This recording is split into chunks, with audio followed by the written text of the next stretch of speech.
Daphne Caine is joining us to talk about her first year in politics. It's our first time we've had an on-screen chat. Yet you've done a fair bit of talking, a fair bit of creating headlines. But we'll come to that in a minute. First of all, I think were you one of the last to put your name forward, weren't you? I was. 5 weeks before the election. What happened? What was that about? I felt that there wasn't a representative coming forward who I felt would represent my views, and I felt that the Isle of Man was at this crisis point in terms of Brexit, in terms of the public sector pension black hole, and funding, spending, just the whole direction of government. I didn't feel it was where I wanted to see the Isle of Man go. So there comes a point where you think, put up or shut up. So I put my hat into the ring. Were you surprised? I was so surprised. I was honoured. You had a voting thing anyway, so you didn't think you were in, and then you were in. I know, it was a roller coaster, the actual night of the count.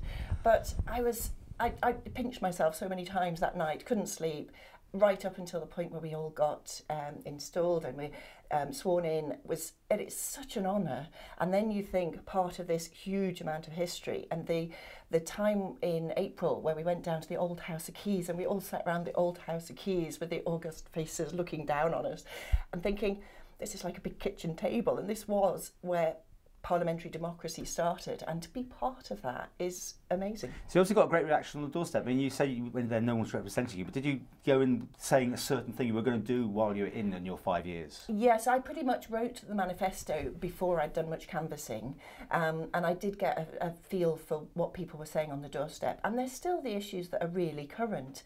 Stealth taxes was one, including probate charges. 2 households raised this with me. The fact that in 2016 a new range of charges were brought in. There's an effective inheritance tax, charge, because the more your estate is worth, the higher the value, the higher amount you pay, from £27 for £300 up to, I think it's, if your estate's worth £1 million, you're paying £8,000 in charge. And that wasn't there before. So there's, as well as that, the local authority rates and the water rates. So many people, single people, quite often elderly people, the only one at home, paying the same amount in their water rate as I do for my entire rates for a family of 4. There's a lot of dissatisfaction with perceived unfairness, and the things I stood for were fairness as well as openness.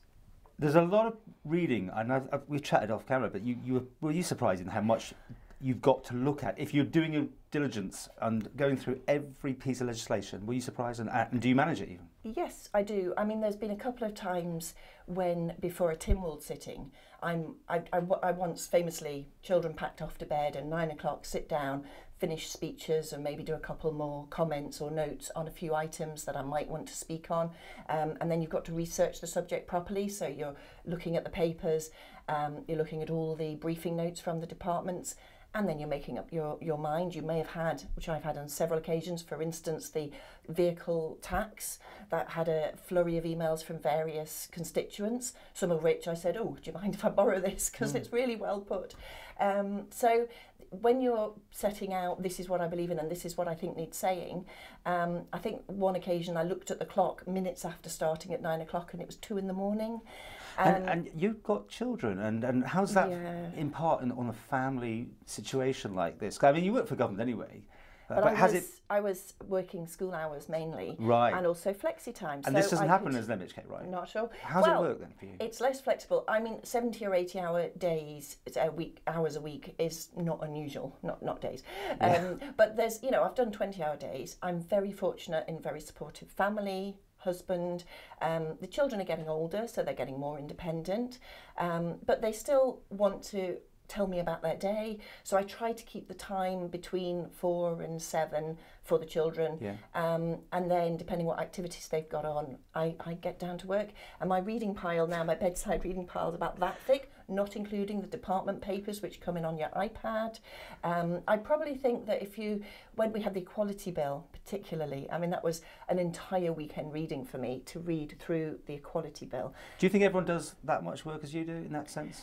I think we all bring different skills. I know that how I work, I have to read everything. I prefer reading the paper versions, if I'm honest, and actually writing my notes. I find it hard to annotate on the screen, and then I lose where I put the little red things.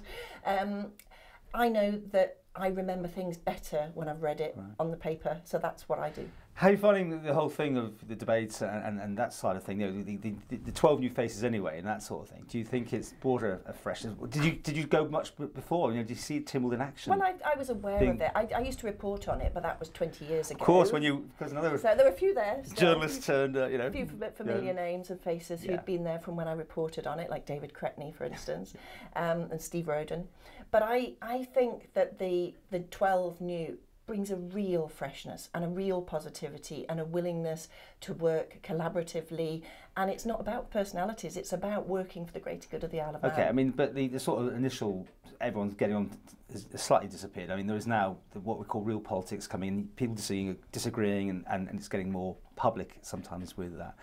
Do you think you're strong enough to deal with that? Because you seem such a nice person. I mean, is this a harsh world out there? Yeah. Or can you be? If people bite and shout at me, I really don't like that, and the chin will come out. Right. There was a couple of moments when I was asking planning questions, because I seriously think another big mailbag comes about the planning issues. And when I stood up about planning and said the whole planning appeal system's dysfunctional, it's not at all as it was intended in the original debates, which I've got my file now going back to 1987, and Dominic Delaney saying planning appeal would only be overturned in an inspector's decision by going up to what was then Executive Council, and only if all the ministers thought it went against policy and this, that and the other. Not at all the system that we've got, and I'm really heartened that there's going to be a review of planning. It should have been out before the summer. Mr Thomas, Planning, Policy and Reform Minister, is going to bring that out in the autumn. Okay, well, as you work in government, you know how things are slow, but you know, you keep pushing the pressure on. You're still on social media, and I think about your Twitter feed more than anything. It's quite interesting. You kind of go off message, maybe sometimes you do personal things like that. Have you found that difficult to... No, do people understand that's you privately and not you politically? Both. It is? It's me. It's me, the person. Okay. If I'm cooking a pie, I was really impressed. I did a Jamie Oliver recipe off the telly, a one-pot chicken pie. It looked great. I tweeted a picture. I got a message back from Jamie Oliver saying, "We love your pie, we're going to send you the cookery book." Fantastic. And the cookery book turns up, signed copy. So yeah, I tweeted that. You can put that in your members thing, don't you? And I did say, would you like to come to the Isle of Man, you know, talk about school meals?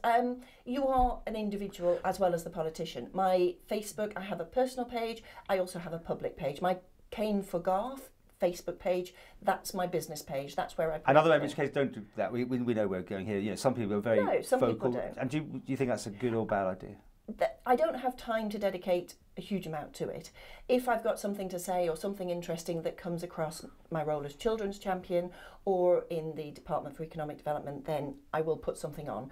On Twitter, I quite often follow or retweet things from the department, which I think are relevant and interesting, and Isle of Media and other people concerned with things I'm interested in. Because you're in DD, which will soon be changing its name. But are you happy with what you got? What responsibilities in DD? I've got the best bag. I'm in the current field. I've got e-business, which of course is a hugely expanding, very successful sector at the moment. I've got biomed, which is hugely exciting with lots of things going on and bubbling under the surface, and a real influx of potential new business for the island, and also creative industries, which I absolutely love. And I do think with all the focus on it through the British Irish Council membership that we've got, and there's a summit later this year about the creative industries, we've been doing in the department a huge amount of work to identify how big is this sector in the Isle of Man, but it's such a natural fit. Now, we had Culture Vannon and the Arts Council bringing out their strategy for the arts recently. Well, for the Isle of Man, in terms of its arts and culture, the department's role is to assist people who are the creatives from performing arts, music, everything from architecture, radio, your job, digital media, game design, graphic design. Enthusiasm here is immense here. But you just think all that sector is immense, but a natural fit for the Isle of Man. And if we can get, including jewellery makers, handmade jewellery, and artists, simple artists, and if we can help them monetize that into a career, that expands and it enhances the culture and the vision of the island. You mentioned British Irish Council, which to a lot of people is just one of those jollies, and going on these Commonwealth things. What's your view on all this? My view is we have to be there. We have to be at the party. We have to be a member playing our part, promoting the Isle of Man actually amongst these very high up people. There's chief ministers and prime ministers go to the various summits. So you see it's a networking opportunity? It is, but it's being at the table, it's being part of the conversation, because I don't think... Would that take you to Jamaica or the Falkland Islands or things like that? No, the British Irish Council. I know that's one thing, but also on the Commonwealth parliamentary, there's an awful lot of bridge building goes on. There's an awful lot that we can learn from other parliamentary jurisdictions, and that we have here the skills and the history to demonstrate to them. And there's a lot of parliamentary trips. I've so far been to Westminster. I was very honoured to be there when Article 50 was declared by Theresa May in Westminster.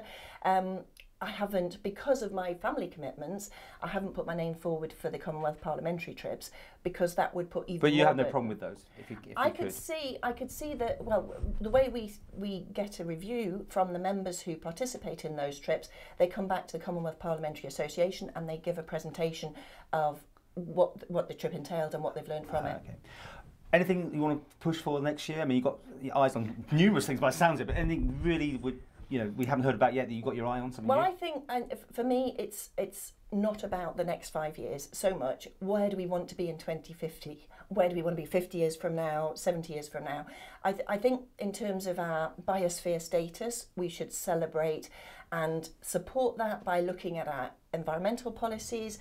I want to see, what can we do to reduce climate change? Actually, where are we in terms of environmentally friendly building houses? Have you got any particular things you want to push through? I want to see planning reviewed. I'd like to see, and I know the Treasury Minister is going to come out with it soon, some progress on reviewing the rating system on the island. I'm all about, what I want to see is fairness for people. I want to see. And you're a children's champion, as you said, so you've got lots I've got quite a few with these reports and the children's home and all that sort of stuff. It's. I mean, that's kind of wide open, and the contact has been so varied. I mean, everything and anything to do with children. People have said, "Oh, you're children's champion. Can I tell you this? Can you sort this? Can you help out?" Does your phone ring in the middle of the night? Do you get no emails. Night and day. My phone, I've had a few long conversations in the evening between about 7 and 9 p.m. Few and far between, fortunately, because that's family time quite often.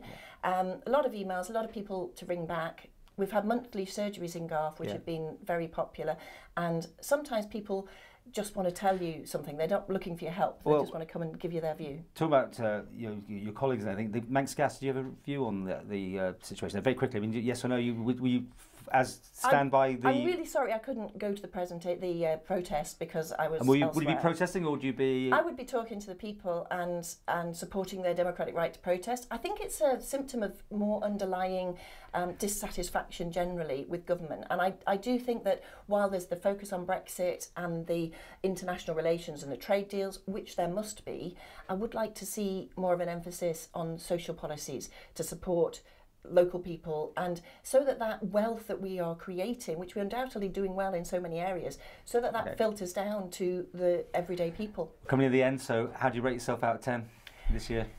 For effort and wanting to get on, very high, but I would say... I can only give you one... 8. 8 out of 10. And the Quayle government? Well, in some areas, in economic policy and international... Just have to give me an over number. No. I would say, in terms of economy and the international discussions, a 9, but actually for social policy, for the fact that there's 1,200 people on supported, even though they're in employment, they're getting benefits to manage to live, and the fact of the numbers increasing on the food bank. Social policies, a 4. So 4? Yeah, I just don't think it's had the focus. I'm not sure where that ends up in the middle. There is behind the scenes, but it's not profile. It's almost like we're forgetting about that. So an average of about 6.5. Fine, thank you. Would you like to be a minister? Would you like a department? Would you? Not in this term, which I'm really happy to be a backbencher and be learning. You want to stand again, career politician? I don't know that I'm a career politician. We don't know. We never know. Ask me in 5 years. Ask me in 5 years. If I'm still enjoying it, if I still think I can bring something, if I can still do something for the benefit of Garff and the wider. And which one would you like? Which department, if you had a department? I would wait to see where I would best fit. Possibly education. I quite like Home Affairs, because I can see that some areas where I have a positive view about things. But in fact, I would say, depending what happens in 5 years' time, if I'm the best person for the job, I would be very happy to serve. However I was appointed. Okay, and we'll get you in front of the camera more often. Very good to talk to you. No. I've got a face for radio.